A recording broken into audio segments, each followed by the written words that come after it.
If you've been paying attention to YouTube or Instagram, you might have noticed that I bought Nate from Dirt Lifestyle's Onyx Off-Road Build Challenge 80 Series Lexus.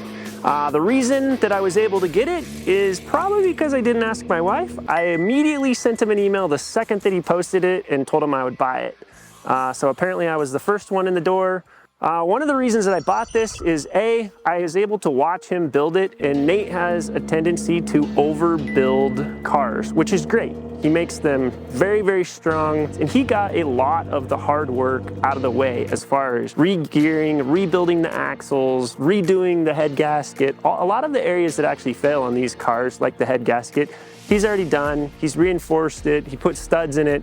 So at this point, there's well over how much I paid for it in parts and labor into it. And the biggest reason that I got it is, as you guys know, my channel has a lot of different types of vehicles. The fan favorite is the Tundra. Don't worry, we actually have some new Tundra content coming out in the next couple weeks. So I wanted to be able to get a vehicle for my family where we could do a little bit more aggressive trails. I wanted to get something where you could run the Rubicon or Fordyce.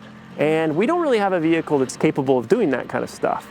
So the whole point in picking this up was to kind of scoop it up at a good deal with great parts, great bones. It definitely still needs a lot of work on the interior. Like if we were gonna drive it from here down to California to run trails and not tow it, you know, there's problems with the mirror, the skylight leaks and different things like that. So it is a project vehicle for us. There's quite a bit of stuff we're gonna do to kind of continue on Dirt Lifestyle's build and make it a really, really good family off-roader. We aren't extreme rock crawlers, but we want to be able to run some of those more famous trails. We live 7 hours from Moab. We've taken the Tundra down there a lot, and in some ways I think that might be Tundra abuse. It's done well, it's done amazing actually, but we'd also like to be able to have something like this to go run some of the harder trails down there. Okay, so if you followed the build challenge, you can check that out on Dirt Lifestyle's channel. He has 6 different videos, and then also Dirthead Dave has a couple different videos as well of rebuilding this truck and turning it into a rock crawler. So there's a lot of information out there, but the quick and short list of it is they did a ton of body work, obviously, to be able to fit larger tires and have clearances for when this thing's off-roading. They did a ton of body work to lighten this thing up, get about 1,500 pounds of weight out of it. Then they put in all custom bumpers on the front and the rear. They put on custom sliders that they made themselves. They're incredibly strong. There was a lot of cutting, just like on the Tundra. There's a lot of cutting to fit the tires and everything that needed to be in here. They were able even to shorten up and get your departure angle bigger with cutting off some of the rear bumper and bringing that in. So that was pretty incredible. They were able to paint it this orange, which just so happens to match the orange that I just painted the parts on my Tundra underneath. That was by pure luck and coincidence, but obviously it's a color I like because it's the color I picked out for the Tundra. The weight loss program that they did on this, cleaning everything out of the inside and everything, has been great. I plan to continue that even more. Like I'm gonna do a sunroof delete to be able to get all that weight out of there as well as the leaks. So we're gonna continue to lighten this thing up and improve it as an off-roader. Obviously they put in a winch, bumpers, the sliders, all that stuff that I already talked about. And then the big part is all the stuff that they did underneath. Rebuilding all the axles, changing out all the gearing on it, adding in lockers. So this is now a triple locked landcruiser, which is amazing. Some people run lockers. You know, you're gonna use lockers a lot, obviously, in off-roading on a trail like Rubicon, but out here in the snow, it's been amazing to see and play around. When is a locker good to use? When is it not good to use? We've been having a ton of fun running trails. In fact, this video is kind of like the intro of what's going on with it. Later on this week or next week, we'll have a video out of taking it on one of its first solo snow trips. I did get stuck and had to get myself out. So we'll cover solo snow wheeling and all the safety gear that you need to take with you to be able to solo snow wheel and be safe.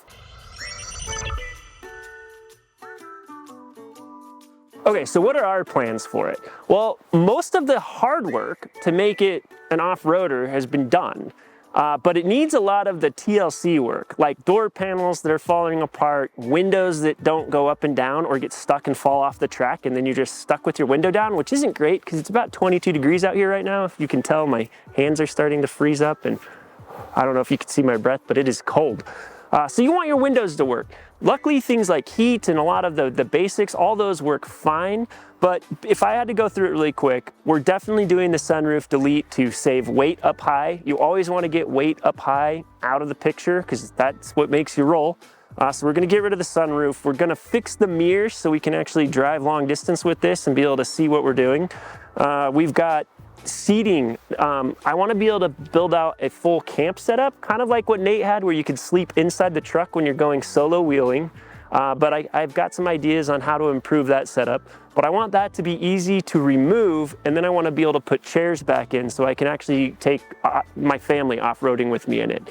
So I want to be able to take my kids in the back seat and the wife in the front and go run some trails. So we're going to be kind of working on building it out for both camping and family wheeling.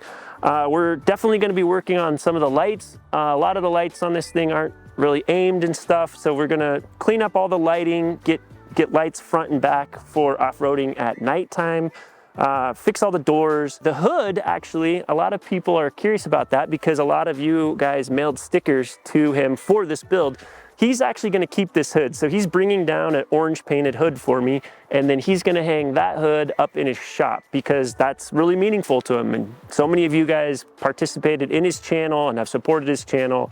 He definitely wanted to keep the hood. One day, I will tell you this, we're probably going to run this for at least a year or so, how it is on suspension wise. But someday, one day, we are definitely going to put 1 tons in this and start inching it towards like a true rock crawler. The point on that is not because there's anything wrong with the Toyota axles. The Toyota axles on this are amazing. They're about the most bulletproof stock axles you can get, obviously, on a Toyota.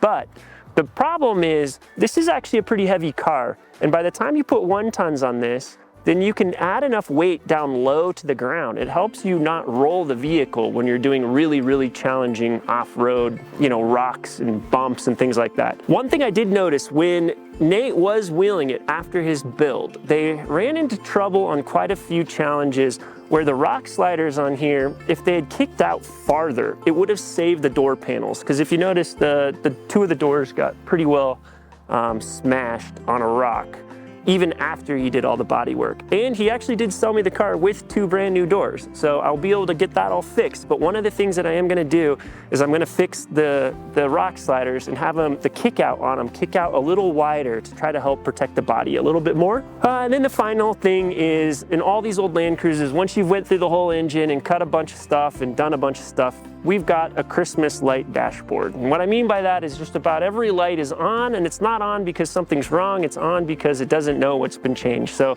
some of the gauges around oil pressure and temperature and definitely all the Christmas lights, like the check engine light and the brake light and the ABS light and all that stuff. So we're gonna go through some of the electrical and get some of that cleaned up as much as we can. And after that, this thing's should be pretty well set for actually driving 2 trails, running trails, and even driving home. I've never been much of a tow everything around on a trailer kind of guy.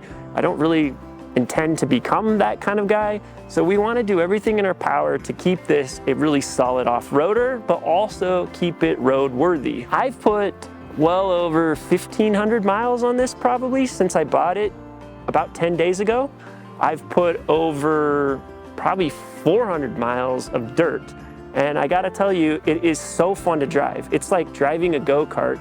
I guess if you're comparing it to when you're used to driving a Tundra. But it's like driving a go-kart. It's super responsive. It's pretty amazing what it's capable of getting up and down already. So it is a really fun vehicle. I think it's gonna be a fun addition to the channel. And I think we're gonna be able to film a lot of really cool adventures with it. Okay, and speaking of adventures, where's this thing gonna go? Well, over the next year, we've got a couple trips planned. If you see me glancing down, it's because I actually have notes because I can't remember all this stuff and just stare at the camera and talk to it. So we actually have a couple trips in the works. It's definitely gonna go back to the Rubicon over the next year. Nate from Dirt Lifestyle said he's definitely up for doing a trip with us where he probably would end up meeting us with his Tacoma. So we've got to work out schedules and everything like that, but I'm pretty excited to go run the Rubicon with Nate down there. That should be a fun trip. It's definitely going to Sand Hollow for the off-road games. So check those out. I think they're in March, maybe the 3rd week of March. We're gonna be down there. We're just gonna be volunteering. So we're just gonna be helping out, probably doing some filming and probably working on some recovery crews. But we'll be down there with this and probably the Tundra. So if you wanna come say hi and you've always wanted to check this thing out in real life, come down to the off-road games. That's gonna be in Sand Hollow, down in Utah. That's an event that Matt's Off-Road puts on. So should be a really good time. The other place, we're definitely gonna be doing a Moab family trip this year. So that should be pretty exciting to do a video on and show you guys how this does on some of the harder challenges. Like we'll go run Hell's Revenge, for example, and we'll take this and we'll take the Tundra. And then you can kind of compare and contrast how like a shorter wheelbase, lower geared vehicle like this does in contrast with like the long travel Tundra. That should be a really fun trip. And then probably, I'm not positive on this, but there is a halfway chance. We definitely usually get down to Baja once or twice a year. The Tundra is 100% ideally built for Baja, but there are some trails in Baja that are rock crawling trails that I tend to avoid with the Tundra. So there's a chance we might take this down here and run some interesting rock crawling trails down in Baja. We'll see how that goes. So that's kind of some of the trips that we have in plans. I'm sure other stuff is gonna come up, like this trip I'm on right now, where we're just going up here and doing snow wheeling for the fun of it. But yeah, make sure to subscribe to follow the rest of this build and check out the future videos that we have coming up.